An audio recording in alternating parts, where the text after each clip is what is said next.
It's been about a month since I started using this LG MRGB95, and I think that's enough time to move past those first impressions. In this video, I'll share what I've loved, what's disappointed me, how it's been performing with everyday use, and whether I still think it's worth buying. Let's get started.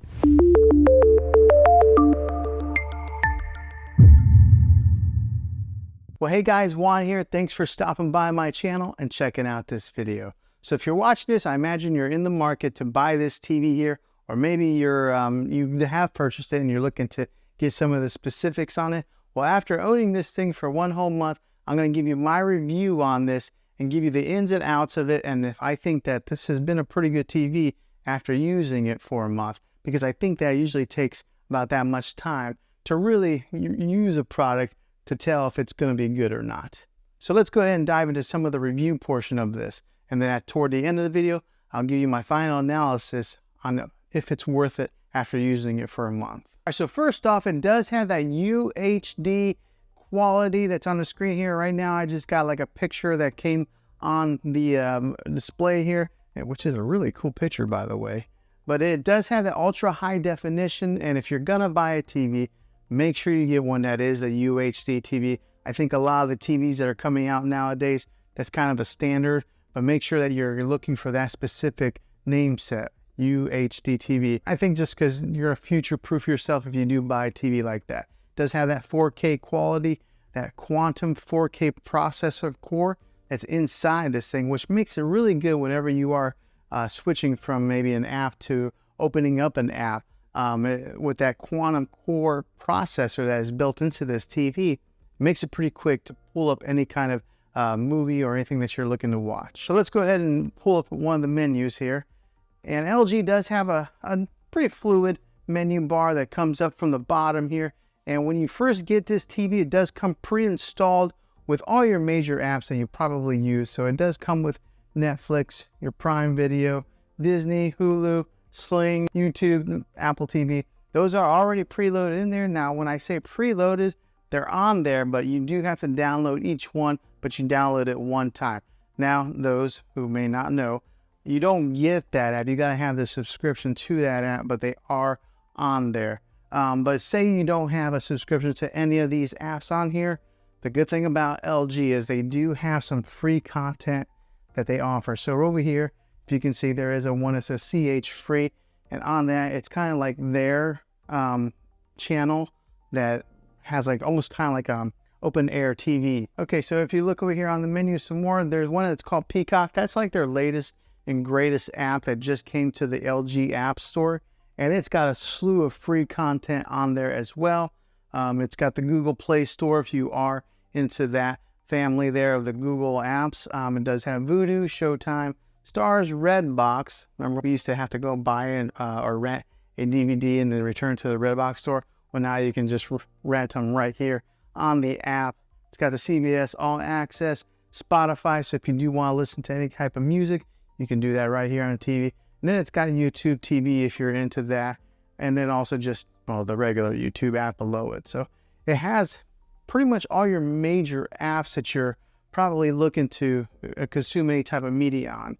Now, one that it is missing is the Spectrum TV app, which for myself, that's how I watch regular TV. Unfortunately, Spectrum did sign a deal with Roku and Samsung, so their app only goes on those two platforms. So you can't get the Spectrum TV app on here, but I think that there's a whole slew of other options, and if you're looking to get any kind of like live TV media consumption. Now, after testing this TV out for a little bit of time, the one thing that really caught me by surprise is how loud it is. A lot of times I only have to listen to this thing.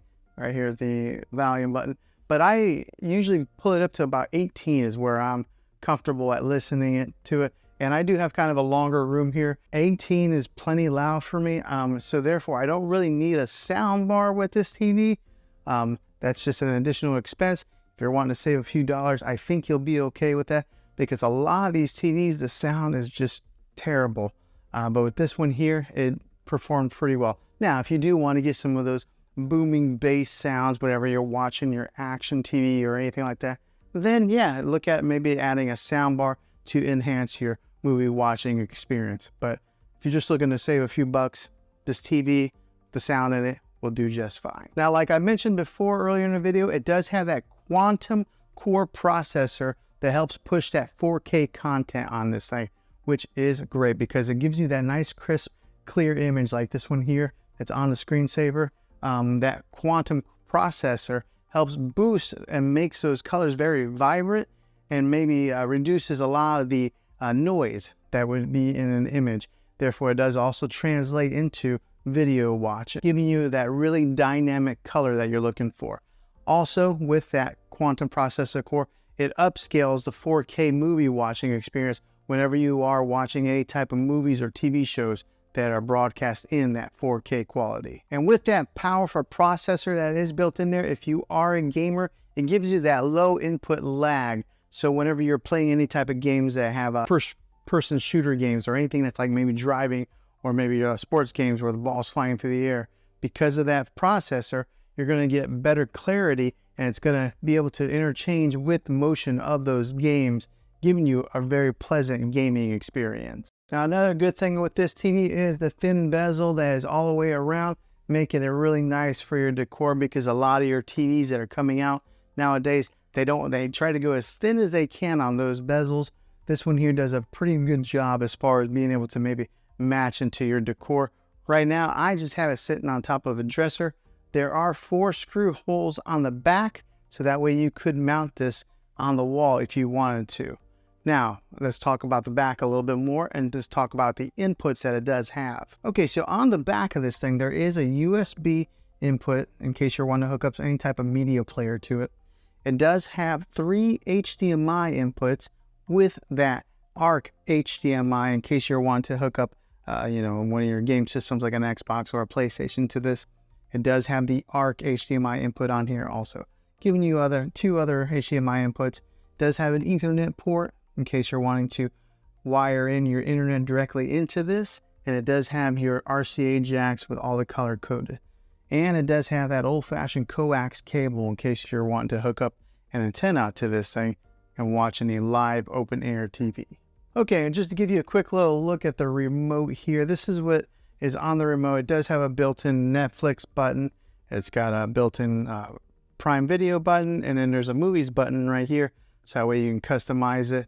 But it's got all your major settings buttons and everything that you would normally need. And the thing I like about it does have that push button feel versus having maybe a touch screen, kind of like an Apple TV remote. So yeah, this is what the LG remote looks like.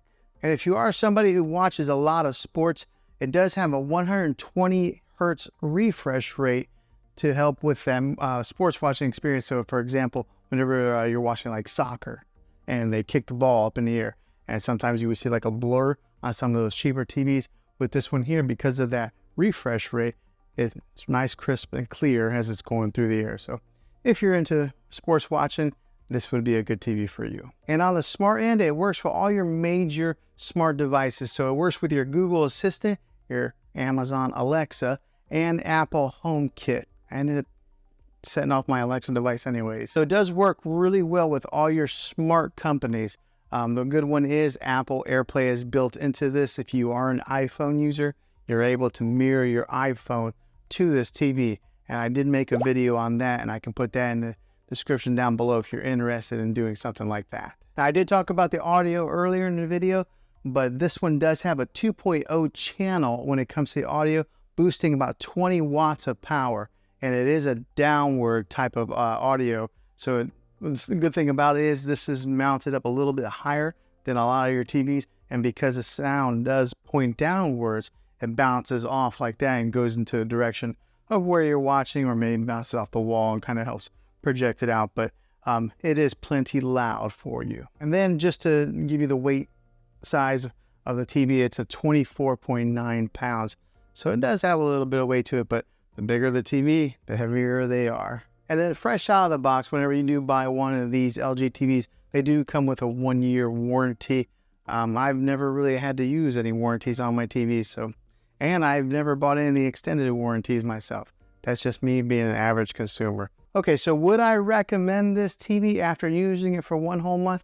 I think that if you are using it in maybe a spare bedroom or using it for gaming, I think that it would be a great TV for those situations. As far as maybe making it your main TV in your living room where you got a bunch of people watching it, I think I would probably upgrade to something a little bit better. But I think for the average person that is watching it in a spare bedroom or gaming, this would be a good TV for you. So maybe this video was helpful to you. Hopefully it was. If you are looking to buy this thing, I'll have a link in the description down below. If this video was helpful, go ahead and click a thumbs up on it. Go ahead and subscribe to my channel. I make tech videos all the time, and I'd love to have you back in the next one. Take care.